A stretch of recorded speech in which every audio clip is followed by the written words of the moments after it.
उत्तर प्रदेश में भीषण गर्मी से लोगों को अभी राहत मिलती नहीं दिखाई दे रही है। लगातार बढ़ते तापमान ने जनजीवन को प्रभावित किया है और मौसम विभाग ने फिलहाल किसी ठंडक की संभावना से इनकार किया है।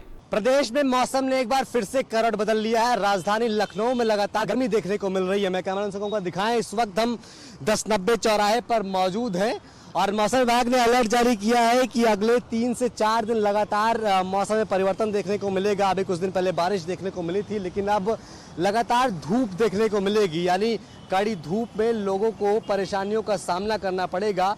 वहीं 11 जून से एक बार फिर से तापमान घटेगा, हल्की बारिश की संभावनाएं जताई गई हैं।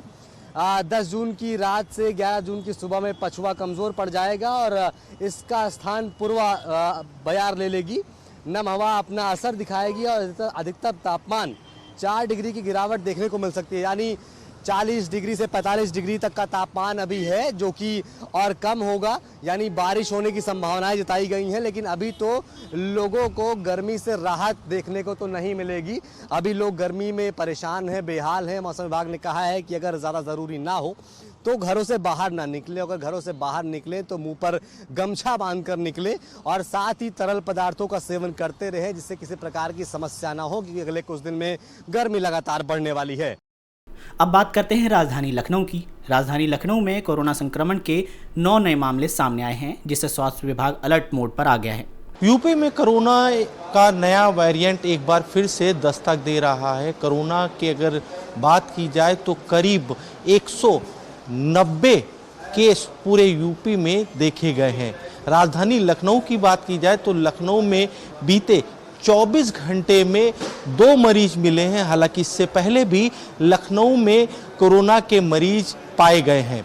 लखनऊ की बात की जाए तो लखनऊ में अब तक की 9 कोरोना के मरीज पाए गए हैं, जिसमें से 4 महिलाएं हैं। हालांकि पूरे यूपी की बात की जाए, जिसमें सबसे अधिक जो केस है वो नोएडा और मेरठ में कोरोना के मरीज पाए गए हैं।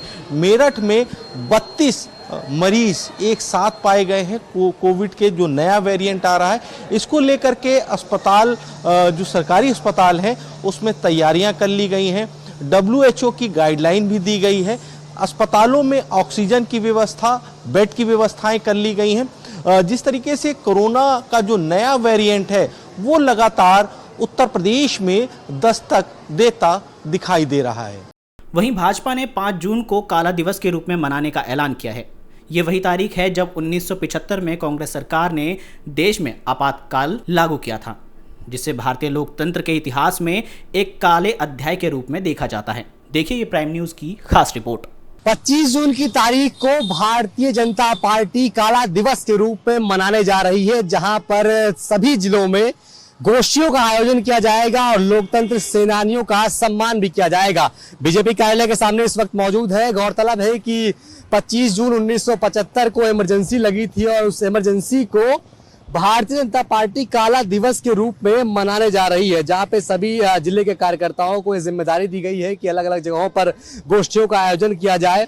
इस बार भाजपा कार्यकर्ता संविधान की रक्षा का संकल्प दोहराएंगे और काला दिवस के रूप में इसको मनाएंगे और सबको बताएंगे कि आखिर जब 25 तारीख को 1975 में जब इमरजेंसी लगी थी तो किस तरीके से, चाहे वो लोकतंत्र की हत्या की गई हो, मीडिया के साथ किस तरीके से दुर्व्यवहार किया गया, नेताओं के साथ कैसे दुर्व्यवहार किया गया, इसको लेकर सबको सच बताएंगे। यानी एक तरीके से देखा जाए तो कांग्रेस को घेरने का पूरा प्रयास भारतीय जनता पार्टी करेगी और तैयारियां इसी को लेकर है। सभी कार्यकर्ताओं को जिम्मेदारी दी गई है और कौन सा नेता कौन से जिले में किस विधानसभा में कार्यरत होगा और लोगों से मिलेगा, इसका कार्यक्रम अभी तय नहीं किया गया, लेकिन वो भी समय के हिसाब से तय कर लिया जाएगा। यानी कांग्रेस को घेरने का पूरा खाका तैयार बीजेपी कर चुकी है। कैमरामैन संदीप के साथ मैं अंशुमान मिश्रा, प्राइम न्यूज, लखनऊ।